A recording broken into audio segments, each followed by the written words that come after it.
as your liege man of life and limb, so help me God. He will stand, kiss his father. William just made one of the most pointed statements of his entire life. Camilla's family is being removed from Green Heath. The instruction has been given. The process has begun. And the message it carries through the palace has landed with the force of something that was always coming, but that nobody expected to arrive quite so directly. The monarchy will never be the same. Green Heath, what it is and why it matters.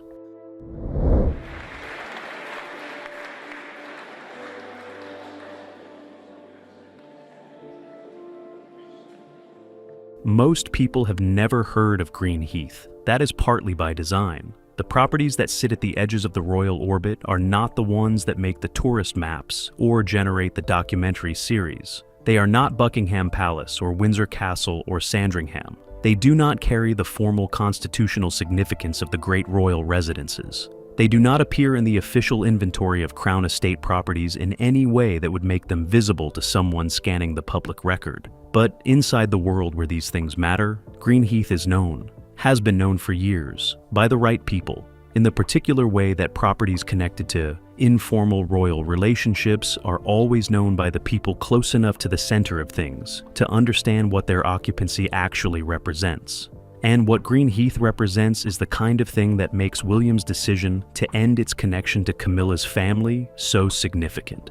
Green Heath sits within the broader landscape of royal adjacent properties that have accumulated around the monarchy over centuries of patronage and personal connection. And the particular way that the Crown's relationship with the people it favors has always expressed itself partly through the accommodation of those people within its physical orbit. These are not properties handed over formally through documented legal arrangements that produce public records and official announcements. They are accommodations, extended through the informal mechanisms of a household that has always operated on the understanding that certain relationships warrant certain provisions, and that those provisions are maintained as long as the relationship that generated them remains in the good standing that justifies the arrangement. Green Heath's connection to Camilla's family predates her marriage to Charles. That timeline is important. It was not a provision created specifically to accommodate the Queen Consort's relatives after the formal elevation of her position. It existed before that, grew from a different and earlier chapter of the relationship between Charles and the people around Camilla. It was maintained and deepened as that relationship evolved and formalized, and eventually became the constitutional reality of her current position, which means it carries the weight of a long history, of an accommodation that has survived multiple transitions in how the relationship between Charles and Camilla was publicly defined. That was maintained through the years when their relationship was not formally acknowledged, through the rehabilitation period, through marriage, through the coronation, through everything. And the fact that it has survived all of that until now is precisely what makes William's decision to end it so communicative, so pointed, so impossible to read as anything other than what it is. Because you do not end an accommodation with a history that long through administrative oversight or routine property review. You end it through a decision, a deliberate one, made by someone with enough authority over the relevant arrangements to produce the outcome they intend, and enough motivation to exercise that authority at this specific moment in the institution's evolution. William has both, and he has apparently deployed both. Now, why does a property arrangement carry the institutional weight that makes this a palace story, rather than simply a real estate story? The answer lies in what occupancy of a property within the royal orbit communicates, not about the property, about the people in it. When Camilla's family has maintained a connection to Green Heath, that connection has been a visible marker of their proximity to the center of the institution, of their standing within the extended network of people and families that the monarchy accommodates within its informal circle, of the degree to which they are considered, if not formally royal, then sufficiently adjacent to the formal royal world to be given the kind of physical placement within its landscape that signals genuine belonging rather than occasional access. That signal matters. In practical terms, it affects how the family is perceived and treated by the people who understand these things. The social standing that comes from being understood as properly adjacent to the monarchy, rather than simply related to someone who is in it. The access that comes from being positioned within the orbit, rather than looking at it from outside. the particular quality of being inside a world that most people never enter rather than being a visitor to it. Ending that connection ends those signals, publicly, in a way that anyone inside the relevant world will read immediately and completely. Camilla's family will no longer be within the orbit. They will be outside it, related to the Queen Consort, but not accommodated by the institution in the way that their connection to Greenheath has always signaled they were. And here is the dimension of this that goes beyond the immediate family to the broader statement William is making. Greenheath is not the only property arrangement that reflects the informal accommodation of Charles's personal relationships within the institutional framework of the monarchy. There are others, different in their specifics, similar in their character, representing the accumulated provisions of a reign shaped significantly by the personal history of the man who leads it and the relationships that history required him to find ways to maintain and honor within the institution's physical and social landscape. William is apparently signaling through the Greenheath decision that those accommodations do not automatically carry forward, that the provisions of Charles's personal world are not the default starting point for the world William is building, that the informal arrangements of the current reign will be reviewed against the standards and the priorities of the next one, and that where they do not meet those standards, they will be ended, cleanly, without the diplomatic packaging that previous signals of this nature have always been wrapped in. That is a broader statement than a single property decision. It is a statement about the character of the monarchy William is constructing, and the principles that will govern what is accommodated within it and what is not. And it is a statement delivered in the most concrete language available, not words, not briefings, not the subtle body language of private meetings and public positioning. A family being told to leave a property they have occupied for years. That is not a subtle signal. It is not open to multiple interpretations. It does not require fluency in palace communication to read. It is William saying, in the most tangible form available to him, short of a formal announcement, that the monarchy he is building has different edges from the one he is inheriting. Different edges, different accommodations, a different understanding of who belongs within the orbit and on what basis. Greenheath is where those different edges have first become visible in a form that cannot be explained away or managed into ambiguity. It will not be the last place. The decision, how William made it and what it took. Decisions of this nature do not arrive from nowhere. They have a prehistory, a sequence of smaller moments and private calculations and accumulated frustrations that eventually reach a weight that tips past the point of continued management and into the territory of action. The decision to remove Camilla's family from Greenheath did not emerge from a single conversation or a single incident. It emerged from everything that has been building inside the palace over the months and years that preceded it. But understanding how William made this decision requires understanding something about the specific nature of his authority in the current configuration of the monarchy. William is not yet king. Charles is king, and the formal authority over royal property arrangements, including the informal accommodations that sit within the broader landscape of crown-adjacent properties, rests with the current monarch and the institutional structures he oversees. So, how does a future king make a decision that produces a consequence this significant within a property landscape he does not yet formally control? The answer is in the nature of how the transition of practical power has been operating inside the palace over the past year. Charles's health has created a space between formal authority and practical authority that has been widening steadily and that William has been moving into with the deliberateness of someone who understands both the opportunity and the responsibility involved. Charles retains the title. He retains the constitutional position.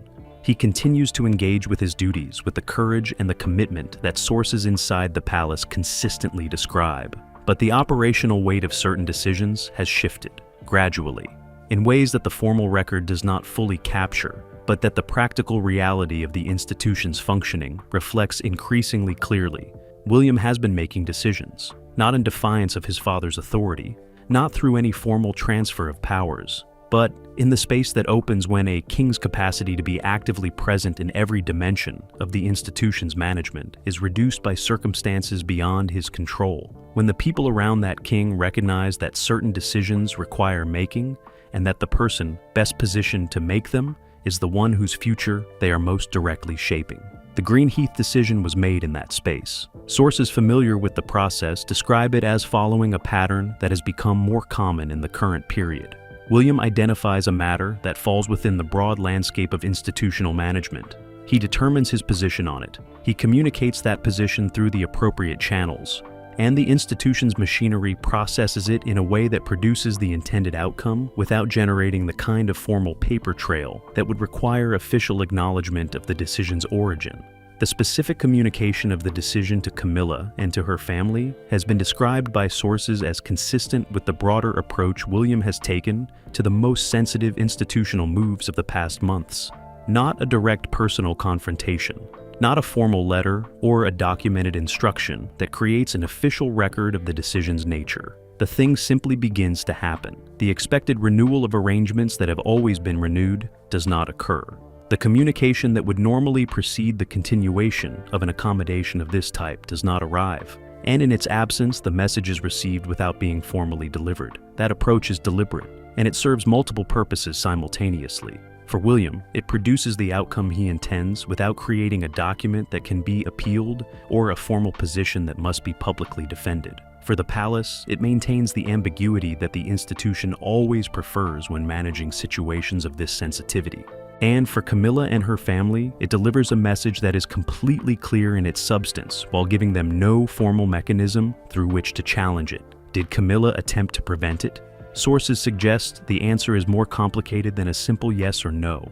She was aware, early enough in the process to have had the opportunity to mount the kind of intervention that might have altered the outcome. Her awareness came through the same informal networks that have been carrying information about William's institutional moves throughout this period, and her initial response, by all accounts, was to explore whether the channels that have historically been available to her in situations like this were still functional. They were not, or not in the way they had previously been.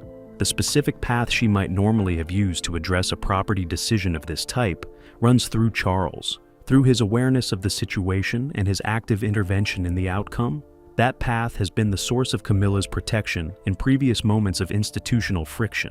Charles's love for his wife has been, in practice, a mechanism of institutional protection. His awareness of things being done that affect her position has historically produced a response that, at minimum, complicated the ability of those things to proceed without resistance. This time, sources suggest, something different happened. Whether Charles was informed before the process was sufficiently advanced to be stopped is a question that sources approach with notable care. The timing of his awareness relative to the point of practical reversibility appears to have been managed in a way that left him with knowledge of what was happening, but without the practical window to intervene effectively. That management of the timeline is either a coincidence or the most significant detail in the entire story of how this decision was made. Because a decision that Charles could have stopped if he had known in time, but that he discovered when stopping it would have required a visible and damaging confrontation with his heir, is a very different kind of decision from one that was made openly and survived his opposition. It is a decision that was designed to survive, quietly. Without the confrontation that would have made, it cost more than William was willing to pay at this specific moment. It survived, and Camilla's family is leaving Green Heath. Camilla's family, who they are, and what they lose.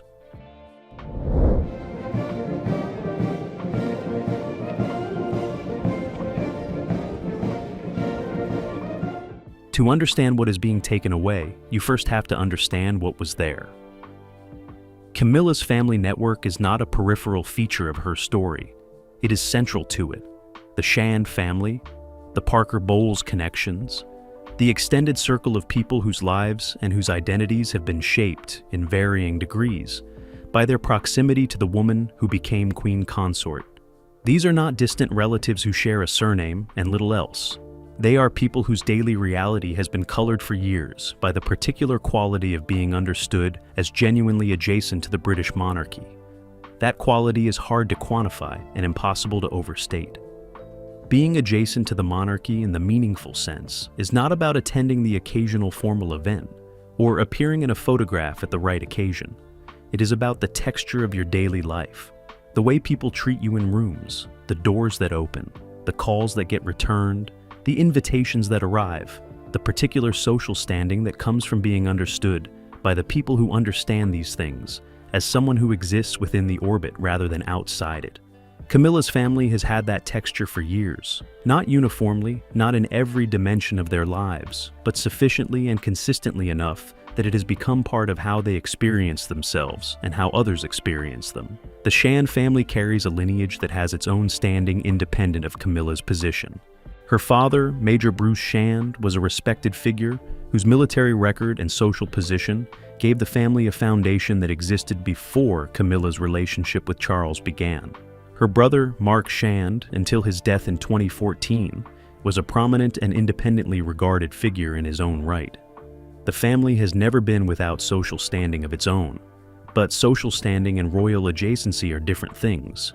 And it is the royal adjacency, the specific proximity to the center of the institution that Greenheath has physically represented, that is now being withdrawn. Camilla's children from her first marriage to Andrew Parker Bowles represent a different dimension of the family network. Tom Parker Bowles and Laura Lopez have navigated the particular complexity of being the children of the woman who became queen in a way that has required considerable personal skill.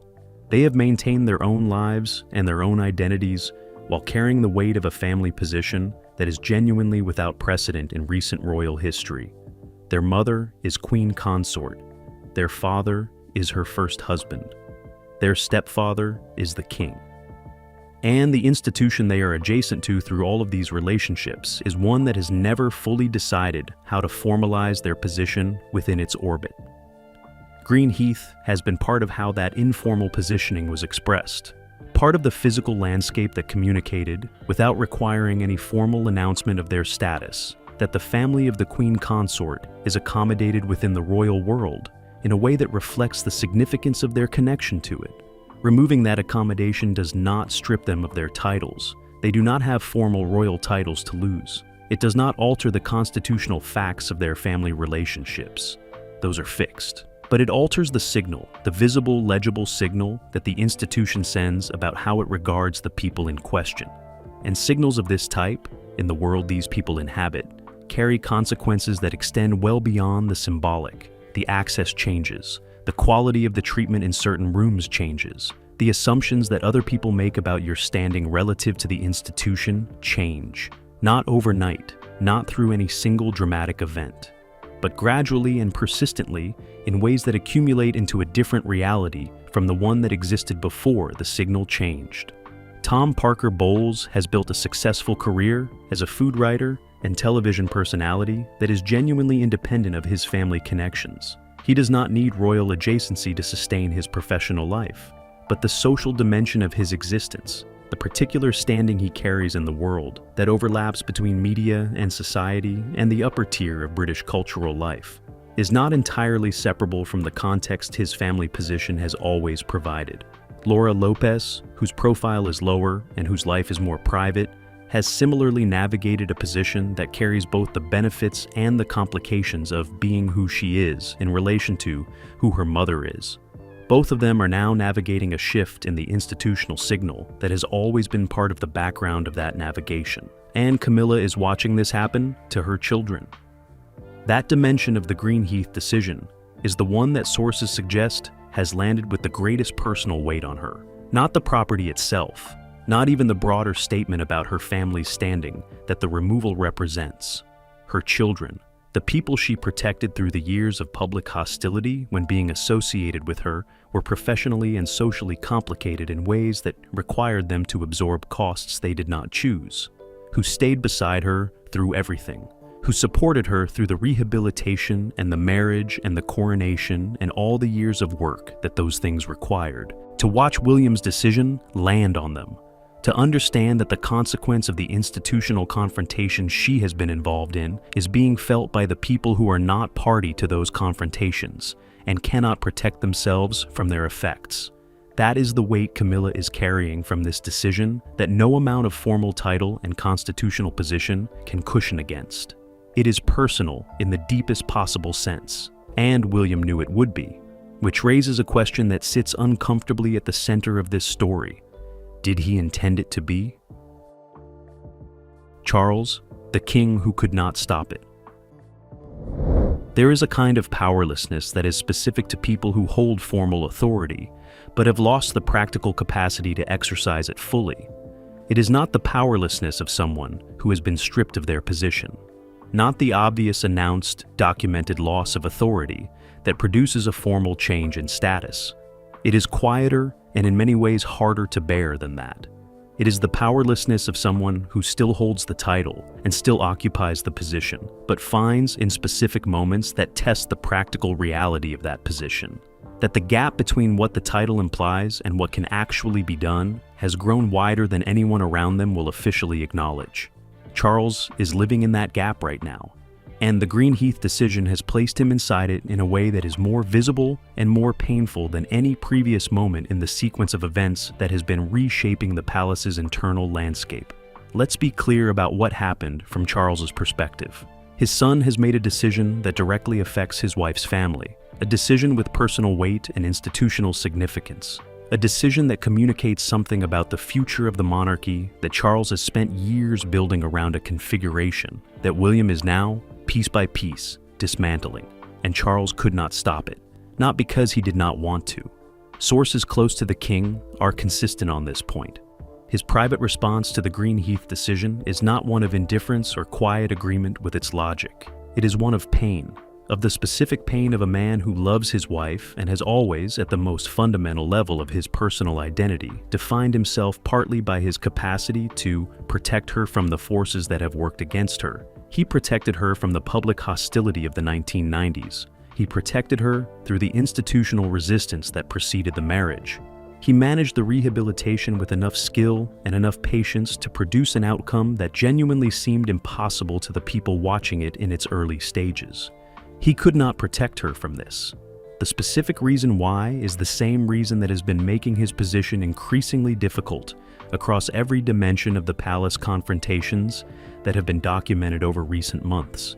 The transition of practical power has reached a point where William's authority in certain areas of institutional management is no longer theoretical. It is operational, functioning, producing outcomes in the real world, without requiring Charles's formal blessing, because the space in which it operates has expanded beyond the reach of his daily oversight.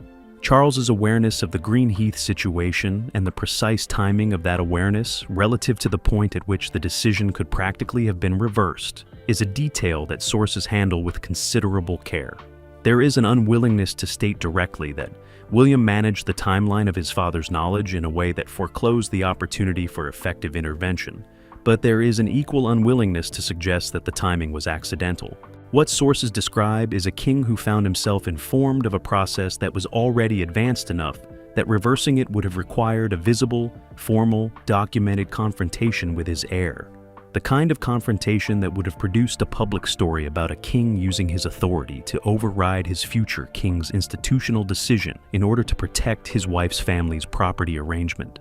That story is one Charles cannot afford to produce, not in his current health situation, not at this stage of the institutional transition, not when the monarchy's stability depends more than ever on the relationship between the current king and the future one, appearing functional and cooperative rather than fractured by the kind of open conflict that this confrontation would have generated. He was caught between his love for Camilla and his understanding of what publicly fighting William over this would cost the institution he has devoted his life to. He chose the institution, not because Camilla matters less to him than the institution, but because protecting the institution is the most fundamental obligation of his position, and because he understood, in the specific situation he found himself in, that overriding William's decision would damage the institution in ways that outlasted the immediate personal cost of not overriding it. That is Sophie's choice in the specific vocabulary of the British monarchy, and Charles made it in the particular silence of someone who has been required throughout his life to place the institution above the personal at exactly the moments when the personal cost of doing so is highest. Sources describe his private state in the aftermath of the decision as one of the most difficult of the current period, not explosive, not expressive in the way that acute distress sometimes expresses itself, something more contained and more enduring. The settling of a weight that has been building across the months of watching his family reorganize around a future that is being shaped with less and less reference to the accommodations he made and the relationships he built. He has spoken to William since the decision was implemented, not about Greenheath directly, sources suggest, in the particular way that Charles and William now navigate the most sensitive matters between them, around the subject rather than through it, in the coded language of two people who understand each other well enough to know what is not being said and who have both apparently decided that saying it would cost more than either of them is currently prepared to pay. And he has spoken to Camilla in the way that people who love each other speak when one of them has been hurt by something the other could not prevent, and both of them know it. There are no words that make that conversation easy. There are no words that make the powerlessness of a king who could not protect his wife from his own son's decision feel like anything other than what it is. The most painful kind of loss, the kind where the thing you could not protect was taken not by an enemy or a stranger, but by someone you love equally, and where you cannot be angry about it without being angry at your own son. The monarchy will never be the same. What this changes. Some decisions inside institutions are administrative. They change a process, update a procedure, adjust an arrangement that needed adjusting. They are noted, processed, and filed. They do not alter the fundamental character of the institution making them. They do not redefine the relationships within it. They do not communicate anything beyond the specific practical matter they address. And then there are decisions that are something else entirely. Decisions that are not really about what they appear to be about on the surface. That uses a specific and concrete action to say something much larger than the action itself. That announced, in the most tangible language available, a shift in the character of the institution that no speech or statement or formal declaration could have communicated as clearly. William removing Camilla's family from Greenheath is that second kind of decision. On the surface, it is a property matter. An informal accommodation has ended. A family being asked to leave a residence they have occupied within the royal orbit for years. Significant to the people involved. Painful in its personal dimensions. But manageable from the outside.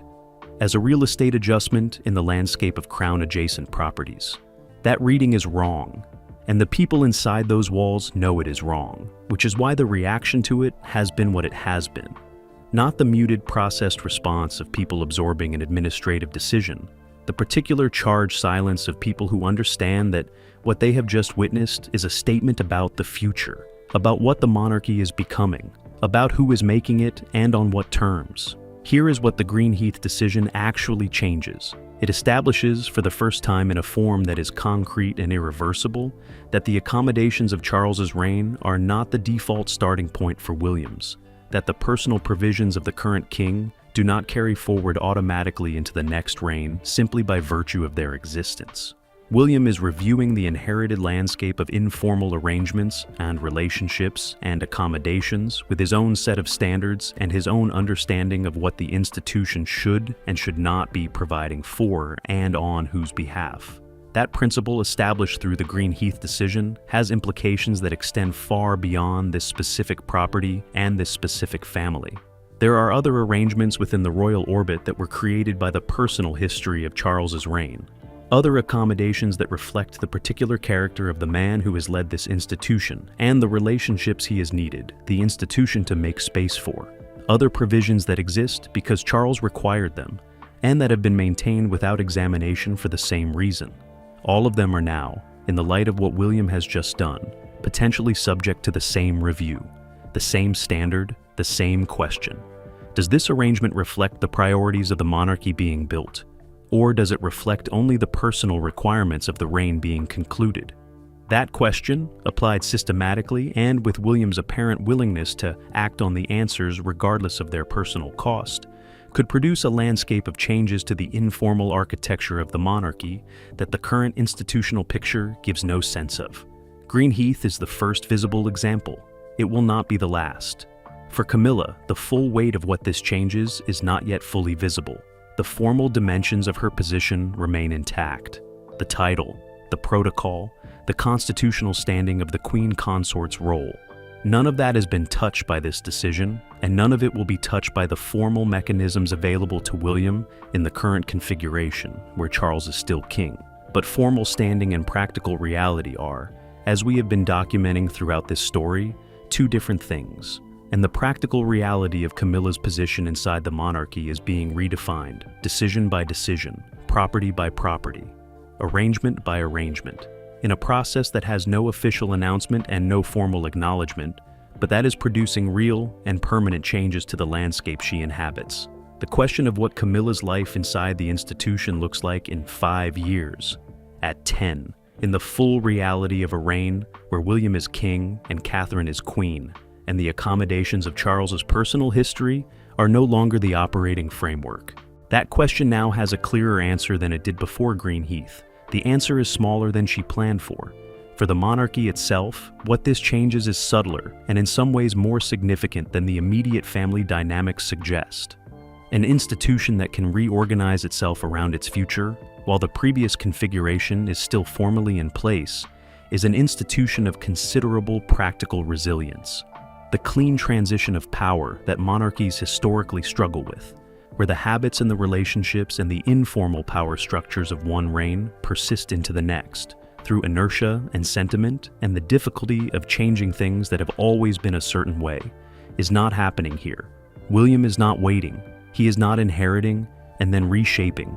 He is reshaping now. In the space created by his father's health and the practical reality of an approaching transition that is making itself felt in the institution's operations, even before it is formally announced. That approach has costs. The personal costs to Charles, the institutional costs of a visible fracture between the current configuration and the one being built to replace it, the human cost to the people like Camilla's family who find themselves on the wrong side of a redefinition they had no warning was coming. But it also has a benefit that the conventional approach of waiting and inheriting does not. The monarchy William inherits will already be the monarchy he has been building, not the full version, not everything he intends it to be, but shaped already toward his priorities, already reorganized around his values, already freed from at least some of the inherited arrangements that would otherwise have required him to dismantle them from the throne, rather than from the position he currently occupies. Green Heath will be remembered as the moment that became undeniable, not the beginning of William's reshaping of the monarchy. That began months before this, in private meetings and direct refusals and protocol breaks and quiet confrontations and planned shutdowns and back channels discovered. But the moment it became concrete, visible, real in the most literal possible sense, a family packing their belongings, a key handed back, a property returning to the orbit of an institution that has decided it no longer reflects the priorities of the reign being built. The monarchy will never be the same. William is making absolutely certain of that. A key has been handed back. A family is leaving. And a monarchy is announcing, in the most concrete language available to it, that the next chapter has already begun. William did not need to make a speech. He did not need to hold a press conference or release a statement or explain himself to anyone inside those walls or outside them. He simply ended an arrangement, quietly, permanently, in a way that everyone who needed to understand it understood completely. Camilla fought 50 years to build a world inside this institution, a world that extended to the people she loves, that gave her family a place within the orbit of the crown. William just redrew the orbit, and nobody who was paying attention was surprised.